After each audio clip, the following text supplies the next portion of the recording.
from continuing a life of crime. Question number 12, Ms Hipkins. Thank you, Mr Speaker. My question is to the Minister of Education. Does she stand by all her decisions in relation to schools in Christchurch? Honourable Heke Parata. Tēnā koe, Mr Speaker.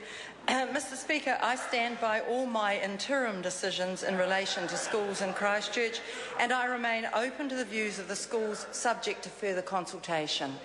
Supplementary question, Chris Hipkins.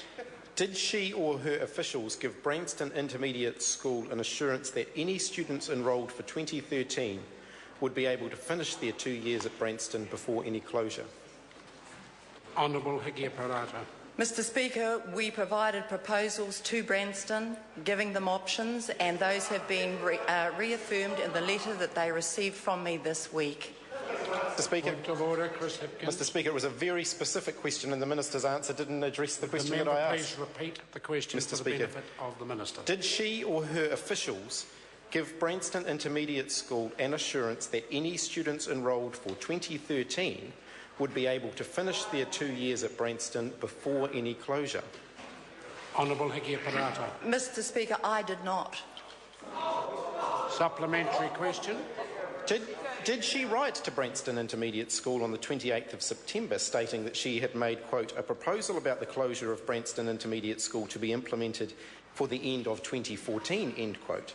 And did she tell a public meeting at Branston Intermediate School the school would definitely be open in 2014, as parents have written in to say she said? And if so, why is she now changing that proposal so that students who have only just started school this year will have to change school next year? Honourable Heke Parata. Mr Speaker, I did provide Branston with a proposal, and in the meeting with the Branston community, I repeatedly said it was a proposal and that they were free to make submissions on it, as indeed they can on the proposal they now have. Okay. Supplementary question, Chris Hipkins. Thank you, Mr Speaker. At the public meeting with Branston Intermediate School, did she give them an assurance that Branston Intermediate would still be open in 2014? Honourable Heke Parata. Mr Speaker, I made it clear repeatedly that it was a proposal, that they had the opportunity to give a submission on that proposal, and I got their submission, and they now have a further opportunity. Point of order, Chris Hipkins. Mr Speaker, the Minister's indicated some other things that she said to the parents at Branston Intermediate School. She hasn't indicated whether or not she gave them that assurance. Well, I took it from her answer that she was talking of a proposal when she went to that public meeting at Branston Intermediate. Point of order. I didn't ask about the proposal that she had presented with. I asked them whether or not she had given them an assurance that they would stay open in 2014. She hasn't addressed that question. Well, I think she has, actually, because what... Order! I don't need help from the Honourable Annette King on this. What she said, as I took it from her answer, was that she was talking of a proposal that had been put to the school, rather than an assurance under all circumstances that when those proposals were finally concluded, that there was no guarantee given that they would be able to continue beyond 2013. Point of order, Honourable Trevor Member. Mr Speaker, I put it to you that you're the only person in the House who interpreted it that way. Mr Speaker, Mr Speaker, it was a very straight, direct question. Was an assurance given or not? We don't know what the answer is. Well, I've attempted to explain it to the member because I think I know exactly what the answer is. The answer was that the assurance wasn't given, that at that stage they were talking of a proposal to that school with final...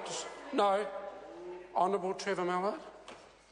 Mr Speaker, the problem we have with that is that if the Minister gave it, it would be a breach of privilege because she'd know she was wrong.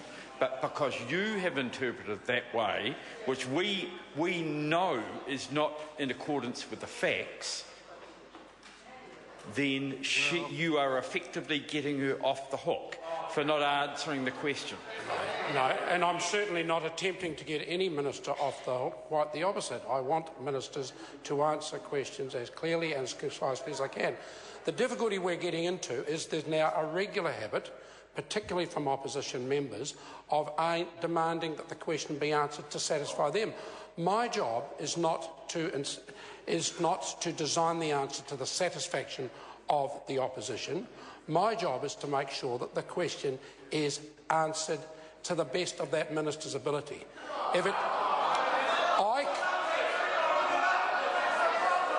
I cannot then be further responsible, but in further question time, any member can delve into the answers that have been given by that minister.